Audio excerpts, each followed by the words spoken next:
Doctor APJ Abdul Kalam ಶಾಲೆಯ ಹಾಗೂ ಹುಮಾ ಶಾಲೆಯ ಮಕ್ಕಳಾದ ನಾವು ಇಂದು ಪ್ರಮಾಣ ವಚನ ಸ್ವೀಕಾರ ಮಾಡೋದೇನೆಂದರೆ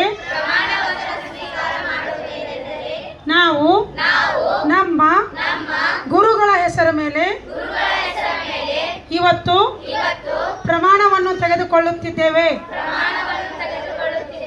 ನಾವು ನಮಗೆ ಕೊಟ್ಟಿರ್ತಕ್ಕಂತಹ ಎಲ್ಲ ಜವಾಬ್ದಾರಿಗಳನ್ನು ನಿಷ್ಠೆಯಿಂದ ಪರಿಪೂರ್ಣವಾಗಿ ಮಾಡುತ್ತೇವೆ.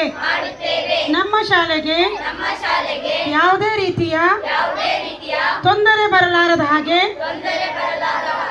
ನಾವೆಲ್ಲರೂ ನೋಡಿಕೊಳ್ಳುತ್ತೇವೆ ಹಾಗೂ ನಮ್ಮ ಹಿರಿಯರು ಅವರಿಗೆ ಸನ್ಮಾನದಿಂದ ಹಾಗೂ ಚಿಕ್ಕವರಿಗೆ ಪ್ರೀತಿ ವಿಶ್ವಾಸದಿಂದ ನಮ್ಮೊಂದಿಗೆ ಕರೆದುಕೊಂಡು ಎಲ್ಲ ಕಾರ್ಯಕಲಾಪಗಳನ್ನು